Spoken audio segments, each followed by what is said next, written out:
Getting your pet a haircut is not supposed to be a big deal. Most dog owners pay for a grooming several times a year without a problem.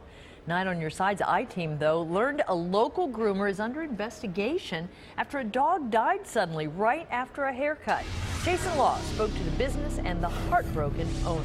Jason? Leslie Preston says she took her 5-year-old poodle to a groomer every other month. She says she had a coupon to a new grooming business in Fairfield Township, so she decided to try it out. Less than 48 hours later, her dog was dead.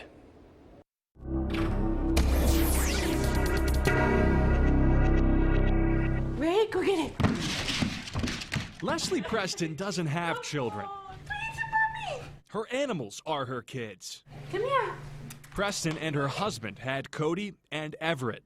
Okay, that's Everett there. And then that's Cody. In November, Preston says she took Everett to get a haircut at Rough to Fluff in Fairfield Township.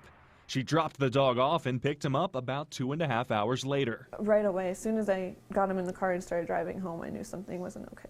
Everett's breathing was raspy. He wouldn't eat, drink, or sleep. The next day, Preston says his condition worsened, so she took her dog to a 24-hour vet clinic. And the news wasn't good. And that they couldn't do the tracheostomy because there was so much swelling in his neck and his throat. And then he went into cardiac arrest and they couldn't save his life. An animal pathologist from Ohio State University determined Everett died after suffering physical force to the neck. The doctor who performed the necropsy told the I-Team Everett suffered an unusual spontaneous injury. The Prestons believe their dog may have inadvertently hung itself. Here's an example of a typical dog grooming harness. And there's enough slack here that it's possible that a dog could just fall off the table. And that's why most groomers have a policy to never leave an animal here unattended. Yeah, we have seen it happen before. Sarah Tiltman works at the animal hospital that tried to save Everett. My guess would be that he probably fell off the table and hung himself on that. To cut someone's hair, you need a license. There are no licenses for pet groomers. Certification is voluntary. We tried to talk to workers inside Rough to Fluff. A man told the I-Team he was the one who groomed Everett that day in November.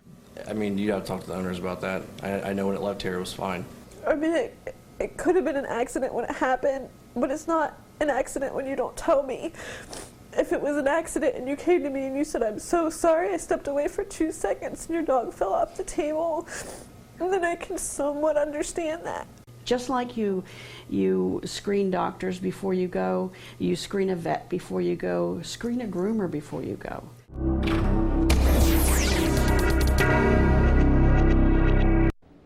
The owners of Rough to Fluff declined an on-camera interview, but late this afternoon we received this statement. It reads in part, "When Everett left our facility with his owner, he was healthy. He ran to his owner and was excited to see her, wagging his tail.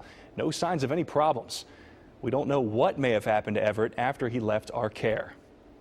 Well, we don't know exactly what happened either, but the I-Team has learned the Butler County dog warden is investigating Rough to Fluff.